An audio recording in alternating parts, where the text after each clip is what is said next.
Wrestling with Wrestling's Past and Present. I'm Tim Kurt. And I'm Roland Julis. And today we are discussing Clash of Champions 2016. It took place just about 4 years ago. Episode 43. I know. We're definitely getting there. We're hoping, again, we don't know what we're going to do yet, but we really want to do something special for our 1 year. So if, again, any of you fans have any ideas of something you'd like to see, let us know. We want to get to 1 year, obviously, yes. And then we want to try to do something cool, something maybe a little different. We have a couple ideas ourselves, but, if anybody has something that they think would be cool, let us know. Let us know what you want to hear. Yep, we exactly. We definitely want to make the show what you guys want to hear. And like you said, we're coming up on 1 year doing this podcast. It's hard to believe. I didn't know if we would make it this long when we first started. And at some point, too, I know I talked to you about it, that, when we were doing the whole, Zoom thing and Skype and everything, it seemed like more of a chore. Like, once the pandemic went on, it's like, oh, yeah, we got to do it. But, like, now that we're back together, like I said, this is like the fourth week in a row now that we've been recording back together. Like, when we started, I've kind of been reinvigorated doing it. Me actually too. Enjoying it more now because, like I said, it took a lot of the personableness, if that's even a word, out of doing this, because that was the point of doing this, was kind of watching it ourselves. And we don't watch the shows together. No. We have watched a few matches here and there together, like at the beginning. Yep. We haven't done that since, which maybe that's something we can get back to. I don't know. But we never really talk about it until we're here. Mm-hmm. And it kind of makes more sense to be able to look at each other, talk about stuff, versus, like I said, the Zoom thing worked out a little bit better, but the Skype to me was shitty. It was bad. Yeah. Well, and for whatever reason, it lagged on the software, so whenever we tried to use the camera, we couldn't use it. Mm-hmm. But the Zoom worked well. But yeah, no, definitely, if there's anything you guys want to hear, we're picking up new followers every week, which is kind of cool. Yeah, we just had one the other week. Thank you. Again, follower, I guess. But it's still cool that, whenever we see one, we're like little kids, and we're not doing this to make money, per se. We're not trying to be like Conrad. He had just did a... Conrad, ask anything of him, like episode 12, I think it was, if you're on the ad-free shows, which I subscribe to. He was talking about, you try to get the viewers to be 100,000 viewers a week. It's like, yeah, no. No. If we get 100 in a month, I'm happy. Yeah, I know. A week. But like I said, we're not doing this to try to get views. We're just kind of two fans, talking wrestling. Yeah. And we're glad that some of you guys are digging it. If you are, let your friends know. And again, comments are great. If you guys have an idea or something, even if it's something we screwed up, tell us. Let us know. We have sort of thick skin. Or to a point. Or if it's something of your opinion that you thought we didn't think the right way of something, let us know. It's cool to be able to connect with fans that like wrestling too. Whether you can hate the show, that's cool, but let us know.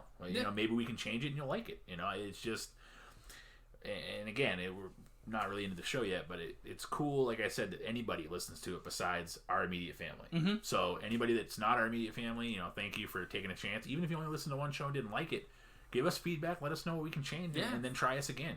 Hit us up on Podbean or on Facebook. Yeah, we're it's not that we're trying to, like I said, make money off of this. We just want to be able to, have fun talking wrestling. Absolutely.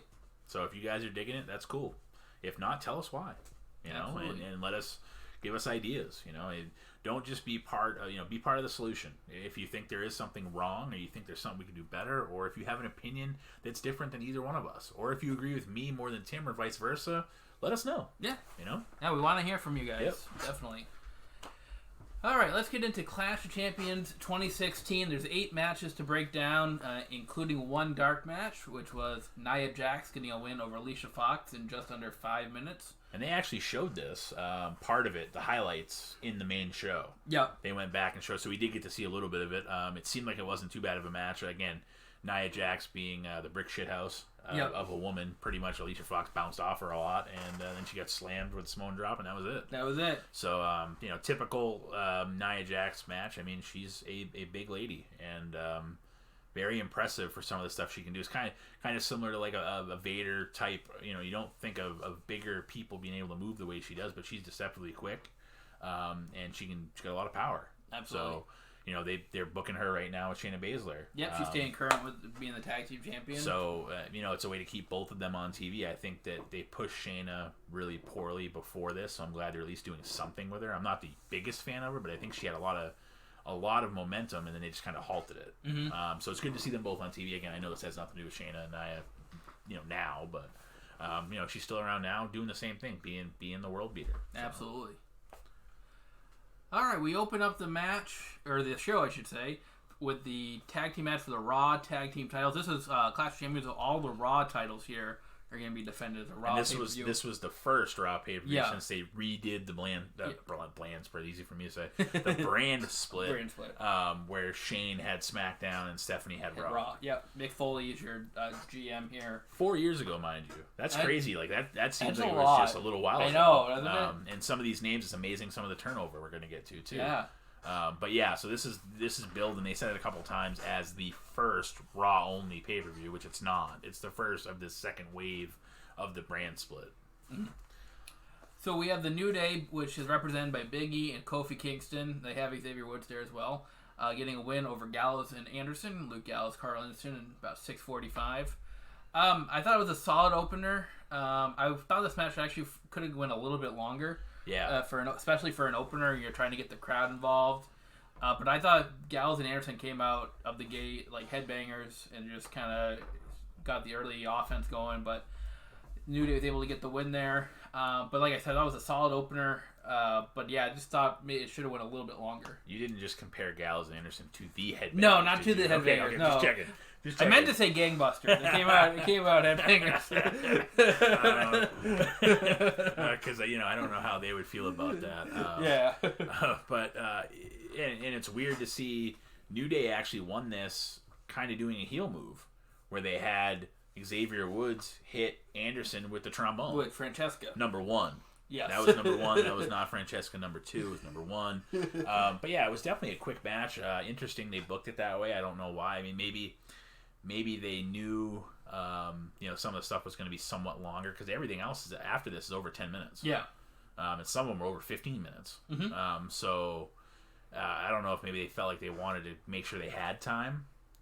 But for what it was a good, and the New Day is, throwing boxes of cereal in the crowd. They're over like a rover.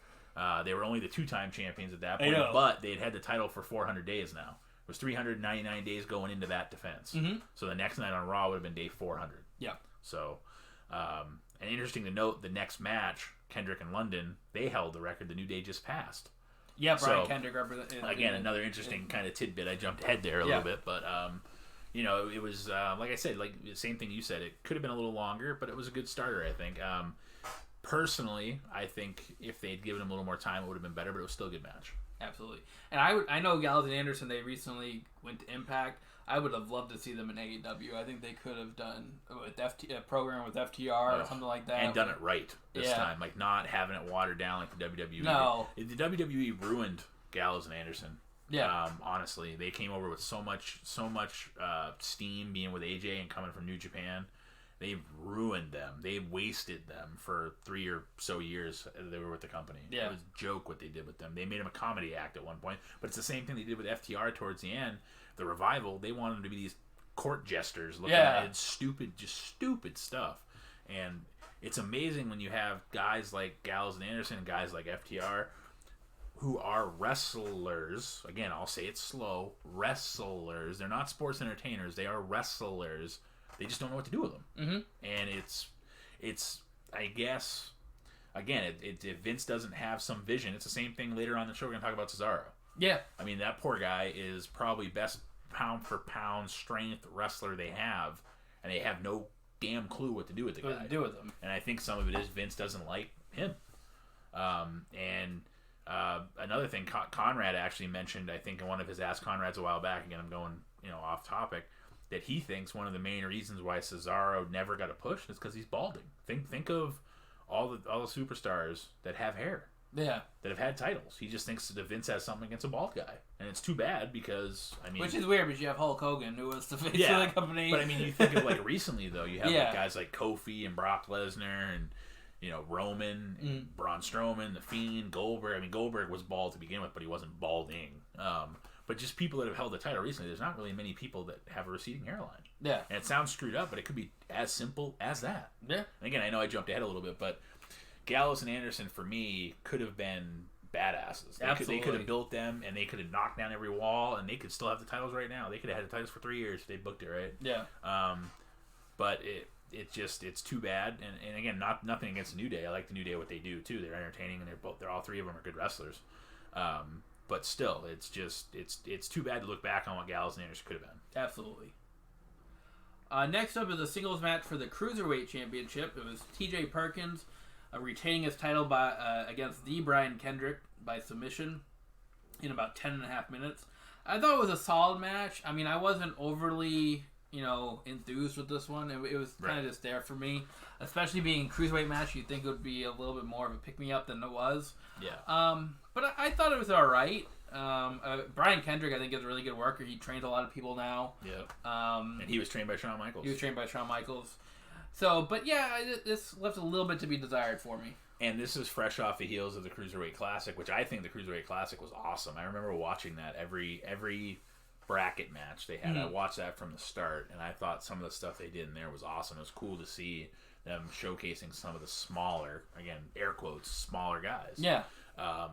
And yeah, this match had a little bit of backstory because Kendrick was one of the people that trained TJP, and TJP was, Suicide in TNA. TNA, okay. So, I mean, he had some, he'd been in the business for a while too, but nobody really knew, TJ Perkins until the Cruiserweight Classic. He wins the Cruiserweight Classic, again, easy for me to say, and wins the title, and then they had the four-way that Brian Kendrick won to get the number one contendership. They had Rich Swann, Cedric Alexander, Brian Kendrick, and I can't think of the fourth one. But anyways, it's interesting to see the guys that they had in there. In the title picture. Yeah, and some of them, I mean, Cedric Alexander just joined the Hurt Business. Which I predicted here first. And I'm going to stick by that. It was either him or Apollo Crews. One of them had to go. But so it's just interesting, like you said, Kendrick, a very, I think, somewhat underrated talent for what he can do, but he's really good at getting guys over. Yeah. I mean, he's good at playing that kind, and he comes out and they call him the Wizard of Odd. And he has that something, people want to see him beat. It's interesting they were calling his bully choke the captain's hook at the time. I don't know what. Yeah. It used to be the bully choke. That's what. So it was weird to hear that, but TJP had the video game vibe. So I think a lot of the younger people, they were trying to go with him, so some of the younger fans could kind of, when he came out, he had like you pick a character type thing, and the video game graphics and stuff. But yeah, it was a solid match. It wasn't anything to write home about, but yeah, it was a solid match with a decent backstory. Absolutely. Next up was... Speaking of backstories. Yeah, backstory. Definitely here. You have the final match of the best of 7 series between Sheamus and Cesaro here. Sheamus, just to give you a little bit of a backstory, won the first 3 matches. Cesaro made a comeback, winning 3 in a row, and this was supposed to decide it. It ended in a no contest, where both men were deemed unfit to continue by the referee. Normally, I would probably have just shit all over this finish. Right. Because you want a definite winner. Yeah. But it was leading up to the bar. And they had a direction where they wanted to go with it. And after this, they were put together as a tag team as the bar. So, hindsight of knowing what they did with it, I'm okay with this finish. And who do you don't want anybody to go over after watching the matches they've had. Who do you pick to go over? Yeah. So, this was an incredible match. Oh, yeah. It was Cesaro almost ended up paralyzed in this match. Yeah. That one move where he went through the ropes, landed straight on his neck. Mm-hmm. I mean, if he didn't somehow get a stinger, I mean, you see him shaking his arm a lot during these guys beat the hell out of each other for 7 matches. That's one thing about both of these guys. They are both very physical wrestlers. Mm-hmm. And again, we're using the word wrestler because, to me, those 2 guys are wrestlers. Absolutely, yeah. And for what they do... And again, for some reason, Vince has something against Cesaro, and it's too bad because he could easily be either Intercontinental Champion or he'd be in the world title picture, the Universal. He could easily be a believable character in any, because he is. I mean, you've seen him swing the Big Show. Mm-hmm. This guy, and I don't understand what, and for whatever reason, they've always been high on Sheamus, which Sheamus is a similar type of guy. Yeah. But he's had so many more chances than Cesaro has. Cesaro just seems like they get a little bit of steam behind him, and they're like, throw him with Tyson Kidd, and they're like, throw him with Sheamus, and throw him with Shinsuke Nakamura. Mm-hmm. It's almost like they don't know what to do with him. And I'm not saying that this tag team with the bar, I think this is probably their best tag team. of Cesaro. I mean, I don't know absolutely agree. where Tyson Kidd and him would have went. I was digging their stuff because I was a fan of Tyson Kidd and some of the stuff he could do, and then he got injured, unfortunately. Tyson Kidd. I mean, he may never wrestle again.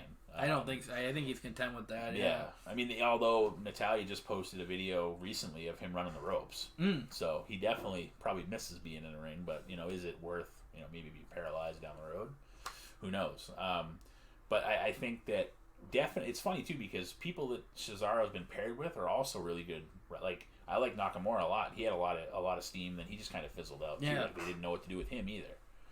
So maybe it's good that they're at least doing something with these guys. But for 16 minutes they beat the shit out of each other, and that's how they're. I mean, Sheamus injured his back, injured Cesaro's back. Pronouns, pal. Injured Cesaro's back in the second match of this. So he fought through this back injury again, probably kayfabe to a point. But I mean, they also beat the hell out of each other, so maybe he was a little banged up. But definitely, we need to see more of these type of things. I'm not saying do one all the time, but these best of 5, best of 7, if they're booked right with two people you want to see face each other, they can be gold. Absolutely, yeah, definitely. And this match it was exceptional. Yeah. I mean, absolutely. I mean, I know some people might not like the finish, but like you said, it sets up for the bar. This is an incredible match.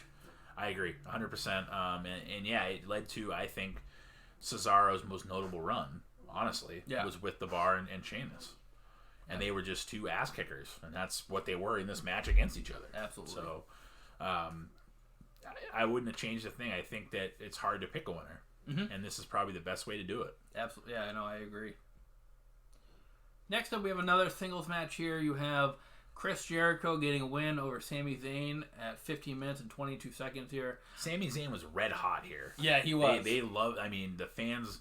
His entrance music hits, and it like I said, and this was fresh off the Sami Zayn Kevin Owens split. Yes. So Kevin Owens and these two were.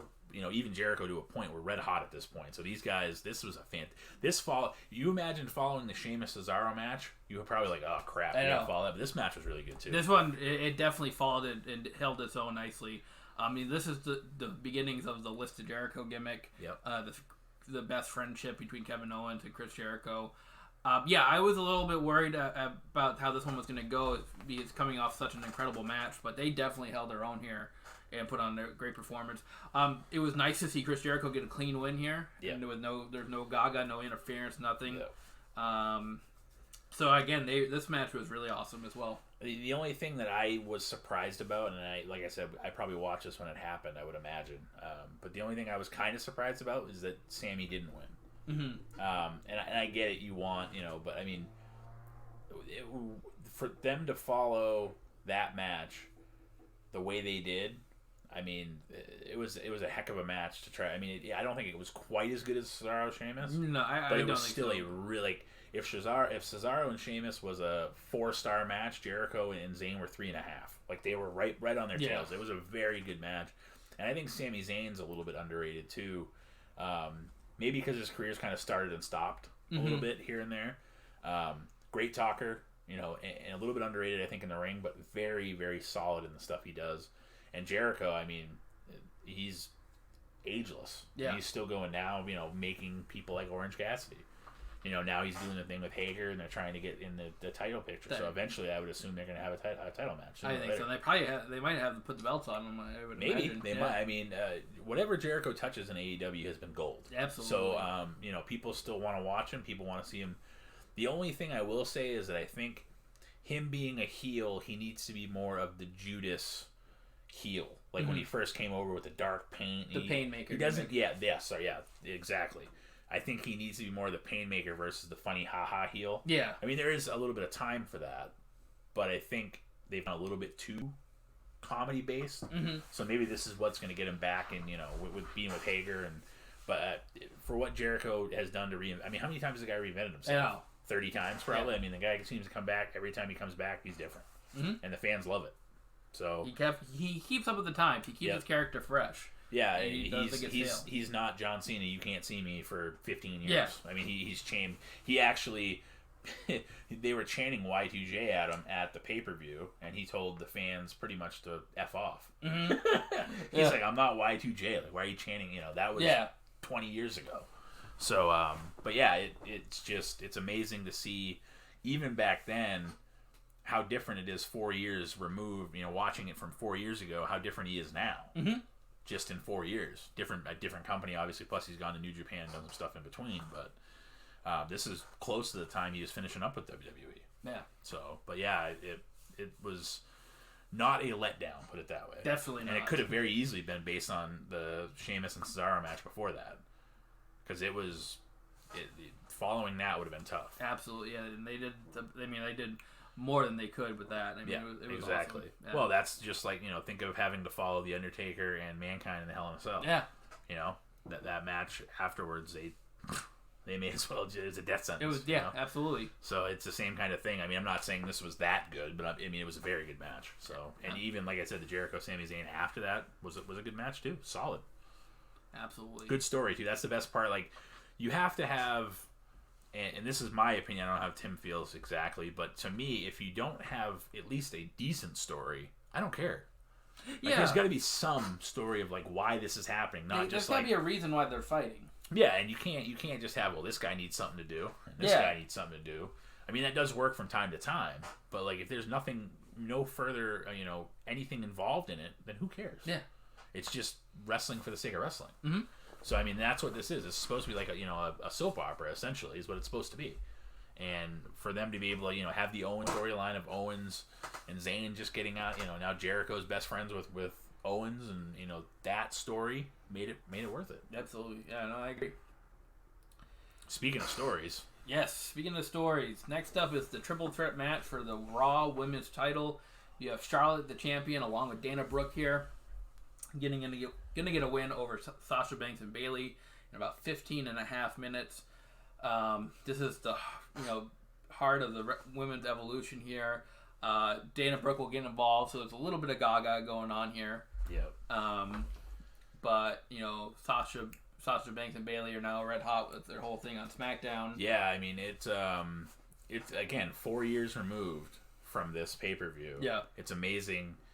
Charlotte's probably the hottest thing going before she gets injured or has to go away. We're not exactly sure what happened.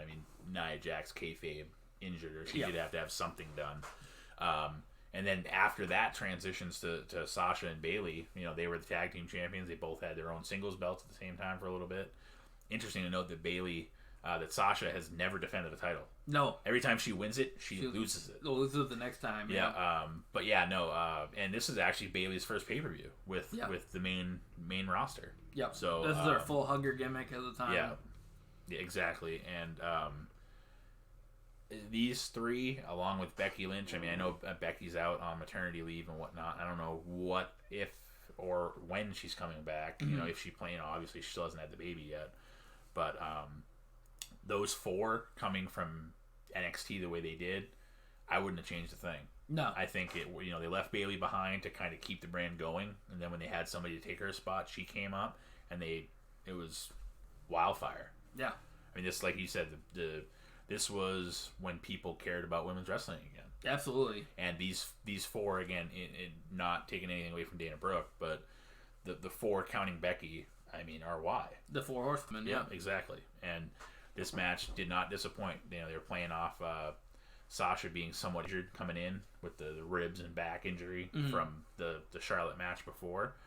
And it was a great match. Yeah, I agree. It's definitely an awesome match. Yeah, and it really Bayley really shined here. Her first pay-per-view, like you said, she really got on the map. And it was a good way to continue the momentum with Charlotte as well. Right, I agree.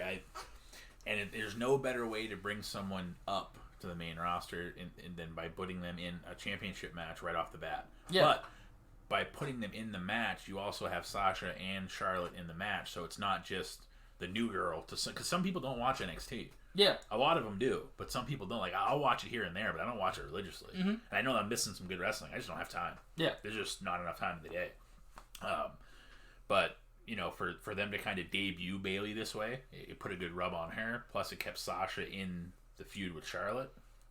And it was, I don't think he could have done any differently. Absolutely. All right, next up is a singles match for the United States Championship, and talk about changes in 4 years. You have Roman Reigns going to get a win over Rusev with Lana to become the new United States Champion, just over 17 minutes. I thought the match was okay. It was what it was. It wasn't like a fantastic match by any means, I don't think.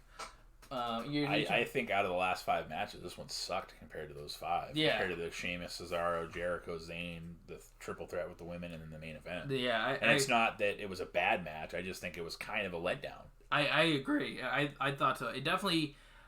There was something lacking with it. Yeah. And I don't know if it was their chemistry. Maybe they didn't quite have it. But... I mean, this is full, Rusev long hair. Like, you forget Rusev. Bulgarian Rusev. Right after Lana got married to Rusev. Yep. That's how it started, this whole thing with the wedding cake. Yeah. But, I mean, it had a good story. It just, the match kind of underdelivered. Yeah, it fell flat. I don't know if that's maybe because the last 3 matches were just that good. Mm-hmm. And then the final match was even better. Because, I mean, the Kevin Owens match we're going to talk about with Seth Rollins was a great match, too. Yeah. It's too bad. And the fans have always been either hot or cold on Roman anyways. Mm-hmm. I mean, even here, they had a lot of the Let's Go Roman sucks chants. Yeah. Kind of like the John Cena ones. Same kind of thing. But that's what happens. The problem with WWE is they don't realize when the fans are like that, you can't keep forcing this guy. Like, Vince is like, well, they're going to have to like it. It's like, no, they don't have to like it, and they're going to say that someone sucks. Yeah. So if you're going to keep shoving someone down everybody's throat that they don't want to see, at a certain point, the fans are going to say, well, fuck you, Vince. Sorry. I don't care. And that's unfortunate what happened to Roman. It's good that he went away, because now that he's come back, and he's like, I don't know if he's supposed to be like a cool heel or like a smart heel now that he has Heyman. Yeah. But at least now he's not the, yeah, boo, yeah. Like, he has a direction again. Yeah. And he actually wanted to come back as a heel. As a heel. Which is smart. They should have turned him years ago, and he should have been a heel and been a badass from the get-go. Mm-hmm. But they just, like I said, for whatever reason, Vince has this idea of pushing somebody, and they jam him down your throat, and it turns into John Cena all over again. Yeah. You had the Let's Go Cena sucks. I mean, we had the same thing. Let's Go Roman sucks in this match. It's pretty sad that half the people are chanting for Rusev, who's supposed to be someone from another country, as a bad guy. As a bad guy, yeah. So, I mean, it definitely fell flat, and like I said, I don't know if that's because the 3 matches prior to this were that good. Mm-hmm. But yeah, I don't know if it was their chemistry. Like I said before, something was not... Didn't click on this one. Right, exactly. And it showed. There were spots in the match where it just slowed down and it just seemed kind of off a step. And the whole Lana thing getting kicked out, I mean, that was, like we said last week, the referee kicks people out versus the main event match with the Bulldog and Shawn Michaels, where everybody and their mother for DX is down there. You know what I mean? And it just didn't, it wasn't DX yet, but still, I wish you had a little, and that's one of the things that Aubrey Edwards has mentioned with AEW. I listened to her on Jericho's podcast a while back, that they want to have a rule book. That this is what happens if this happens. This is what happens if, so that way there's some it's all the same. It's similarities. It's not like, well, one day the referee can kick you out. The next day he just pretends like he doesn't see it. So, like, and that's part of the problem with the WWE nowadays, too, is that it's too much wishy-washy, like, this referee will throw you out, but this one doesn't care. And again, I know it's all story, and we're probably nitpicking it too much, but for me, the referee should either one or the other not see any of it or throw everybody out. There should not be anything in between. Like, you can't have the match before the referee threw him out, but then this next match, the referee didn't see it. But there are times the referee doesn't see it, but eventually they will see it and they'll get rid of him. Mm-hmm. So that's how it should be done, in my opinion. So that kind of watered the match down a little bit too, the Lana involvement. But because of the wedding, she was involved. So I think they just had to do it that way. Absolutely. And then Rusev, now Miro in AEW. Yep, it was cool to see him debut there. It was. I think that's the best man. Yep, and I think he'll have some good success there. I think so too. I think he can have a lot of good matches. Well, the nice thing is that they also let some of their wrestlers have input. It's not, and Tony Khan, for what he's done for the business, for letting, especially some of these guys that are no-name indie guys, and again I'm saying that in quotes. I'm not actually like calling them that. They're letting them have so much control over this in a good way. Yeah. So maybe Vince, I know Vince ain't gonna listen to this, but maybe Vince should kind of do the same thing. I mean, they already copied them with having fake fans. Yeah. And, you know, maybe they should copy them too and go that way. But whatever. I digress. But anyways, let's talk about the last match. Yeah, let's talk about the main event for the Universal Championship. My boy, Kevin Owens, is the champion. He became the champion after a fatal 4-way match where Triple H turned on Seth Rollins. And this was off of Finn Balor winning the championship and having to give it up because he got injured in the match with Seth Rollins. Yep. So Kevin Owens is your champion. He's going to defeat Seth Rollins here. Plenty of time, 25 minutes. It was an excellent match. A lot of back and forth. Chris Jericho gets involved later on, saves his best friend. Which, I mean, it was Gaga, but it wasn't overly done, right. I don't think. It was, right, and it wasn't like Chris Jericho, and then his dad came down, and then Hager came down, and then the Inner Circle came. Like, it wasn't like there was just a different wave every 5 minutes. It was one person. Right? And it was done the right way. Yeah, and it made sense. Yeah, it made sense with the story. Yeah. And then Stephanie sends there was a ref bump. Stephanie sends another official to count the 1, 2, 3. And I mean, you had the 2 backstage segments with both Mick Foley and Stephanie, with Owens and with Rollins. So that was, you know, the backstory of that was that Finn Balor beat Rollins. Triple H had no faith in him anymore. He turns on him, give Kevin Owens the belt essentially. Yep. And here we are, and the match more than lived up to. Like I said, I don't even know if I can tell you what match to watch off this card.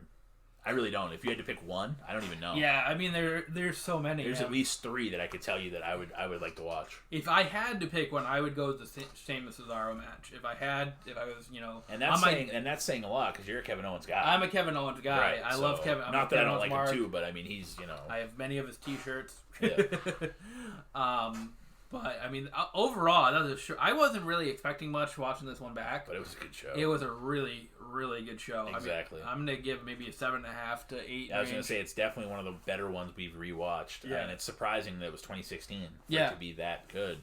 I would say it's definitely a 7.5 in my opinion. So, you know, hopefully the show keep watching, keep performing like this because we really haven't had many stinkers, thankfully. Because that makes for an awful show to talk about. If the pay-per-view show is bad, then we apologize because our show's not going to be very good. What do we got next week? We have No Mercy 2008. You have Jeff Hardy and Triple H. You have Shawn Michaels, Chris Jericho in a ladder match. Just in, you know, some of the highlights there for the world title. For the world title. Yep. That should be a pretty good card. It'd be fun to. And the cool thing is we just went from 97 to 2016. Yeah. To now 08. So we're definitely jumping around a bit. I know the end of the month is Halloween Havoc, so hopefully we'll have one of them match up so we can watch a WCW show. We like to give you guys some variety, and again, if there's something you want to hear, hit us up. We'll do what we can. Absolutely, yeah, definitely. Give us your input. We want to know what your thoughts are on our podcast, what we can do better, what we do well. What you like hearing. You know, if you like, you know, and we actually talked about it before we went on the air. We actually really like doing WCW shows. We've had a lot of fun watching them, and even the ECW ones have been fun to watch. Absolutely. So, you know, we like to bounce around a little bit. Yeah. All right, ladies and gentlemen, we'll be back next week, you know the time, Saturday at 5 with No Mercy 2008.